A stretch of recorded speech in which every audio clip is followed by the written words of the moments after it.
नमस्कार। एक प्रश्न जो मुझे बार बार पूछा जाता है और वो ये है कि क्या श्रवण का कोई लाभ होता है। हम अच्छी अच्छी बातें तो सुन लेते हैं, लेकिन क्या उससे कोई परिणाम भी मिलता है? क्या सत्संग का कोई लाभ है? उस बारे में मैं कथा कहूँ उससे पूर्व एक सुभाषित की याद आती है। कुछ समय पूर्व मैंने एक सुभाषित पढ़ा था। पश्य सत्संग महात्म्यम स्पर्श पाषाणयोदतः लोहंच जायते स्वर्णम योगात कांचो मणीयते। अर्थात सत्संग का अगर आपको महत्व ही देखना है तो आप ये देखो कि पाषाण के स्पर्श से लोहा सोना बन जाता है और सोने के योग से कांच मणि हो जाता है। आपके अंदर सत्संग के द्वारा सुनी हुई बातें आहिस्ता आहिस्ता काम करती है। इतना ही नहीं, अगर आपको श्रवण कराने वाला या आपको सत्संग कराने वाला अगर कोई समर्थ व्यक्ति है तो आने वाली कथा ये कहती है कि आप अमरत्व को भी प्राप्त कर सकते हो। शिव पुराण में, भागवत पुराण में और इवन व्यासजन्य बहुत सारी कथाओं में शुकदेव जी की यह कथा आती है। हुआ यूँ कि एक बार कैलाश पर्वत के ऊपर अमर गुफा में शिव जी और पार्वती जी विराजमान थे और पार्वती जी शिव जी को ये प्रश्न पूछती है कि जिस अमर कथा के बारे में मैंने सुना है कि जिसको सुनने के बाद आदमी अमर हो जाता है, वह कथा आप मुझे सुनाइए। अब वाकई में वो कथा इतनी पावरफुल थी और कथा सुनाने वाले भी पूरे विश्व के गुरु शंकर भगवान थे। तो कोई गुफा में है या नहीं है, वह सर्वप्रथम शंकर जी देखते हैं। पार्वती जी भी उनमें उनको सहायता करती है। पूरी तरह से ये देखने के बाद कि गुफा में कोई नहीं है और थोड़े बहुत जो पक्षी वहाँ पर थे उनको शंकर भगवान भगा देते हैं। ये तय हो जाता है कि अब गुफा में कोई नहीं है। उसके बाद शंकर भगवान अमर कथा का प्रारंभ करते हैं। अब मज़ा ये थी कि पूरी गुफा में कोई भी नहीं था, लेकिन पोपट, दैट मीन शुक या पैरेट, उसका एक टूटा हुआ अंडा था। वो टूटा हुआ अंडा गुफा में एक जगह पर पड़ा हुआ था, एक कोने में पड़ा हुआ था जहाँ पर किसी का भी ध्यान नहीं गया और अमर कथा शंकर भगवान ने सुनानी स्टार्ट की। अब कथा का श्रवण जैसे ही स्टार्ट हुआ, क्योंकि वो कथा अमरता देती है, पुनर्जीवन देती है, शाश्वत जीवन देती है, उस अंडे के अंदर से शुक का जन्म हुआ। इतना ही नहीं, थोड़े समय के बाद क्योंकि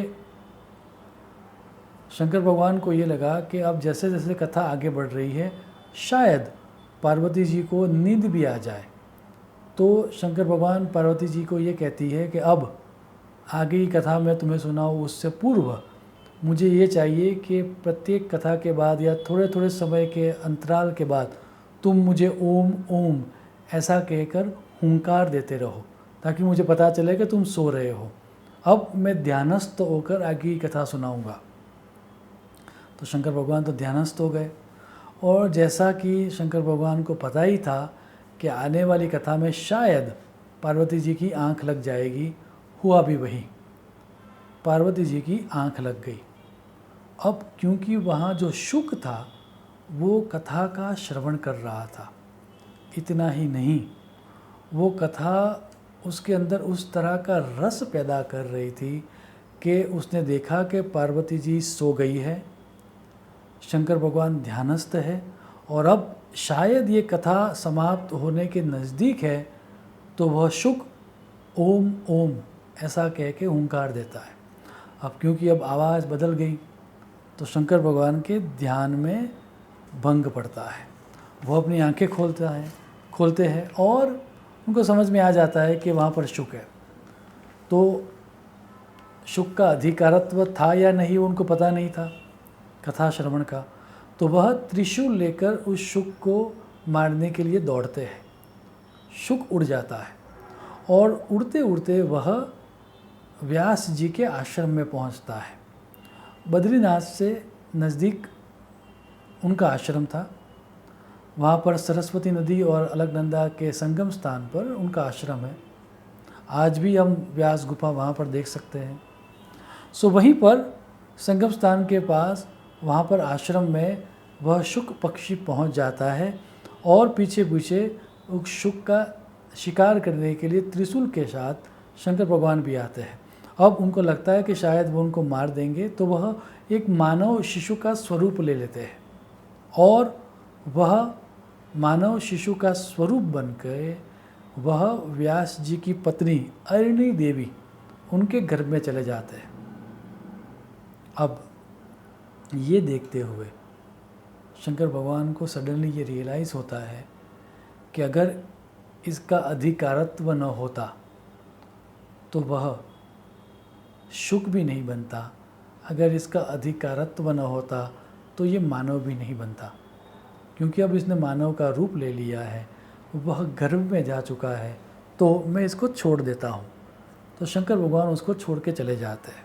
अब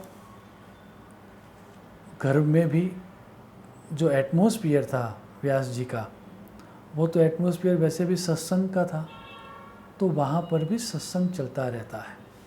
अब सत्संग में बातें आती है माया की, किस तरह से माया आपको परेशान कर सकती है उन सब बातों की। तो धीरे धीरे क्योंकि शुक का जो संस्कार था वह संस्कार एक पक्षी का था और पक्षी को क्या चाहिए, सिक्योरिटी, तो वह घर में ही बना रहता है। क्योंकि शंकर भगवान का भी डर था, बाहर निकलूँगा तो माया लग जाएगी, वो भी डर था। तो व्यास जी की पत्नी अरिणी देवी के घर में बातचीत करते करते शुकदेव जी 16 साल तक रहते हैं। अब क्योंकि वो बाहर ही नहीं आते गर्भ से, तो फिर नारद जी आते हैं। नारद जी आकर समझाते हैं, तब वो नारद जी को कहते हैं कि व्यास जी भी समझाते हैं। तब सुखदेव जी कहते हैं कि स्वयं विष्णु भगवान आके अगर मुझे आश्वस्त करे कि मुझे माया नहीं लगेगी तो ही मैं बाहर आऊँगा।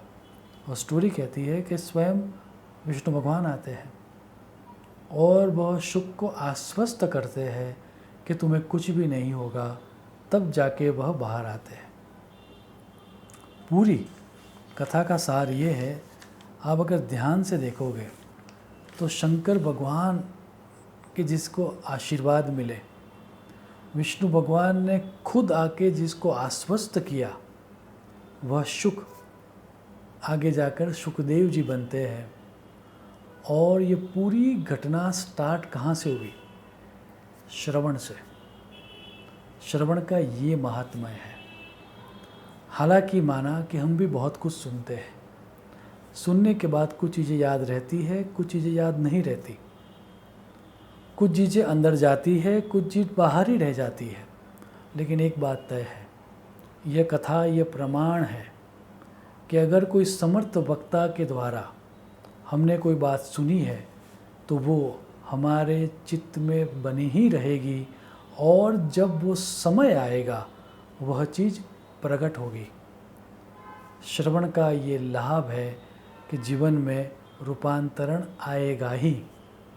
सो आने वाले समय में जब भी हम सबको किसी न किसी फॉर्म में अगर श्रवण करने का मौका मिले तो हमें वो जाया नहीं करना चाहिए। हम सब के अंदर इस तरह की सद्बुद्धि आए, ऐसी ईश्वर चरण को प्रार्थना करते हुए मैं मेरी वाणी को विराम दूंगा। शुभम भवतु। प्रणाम।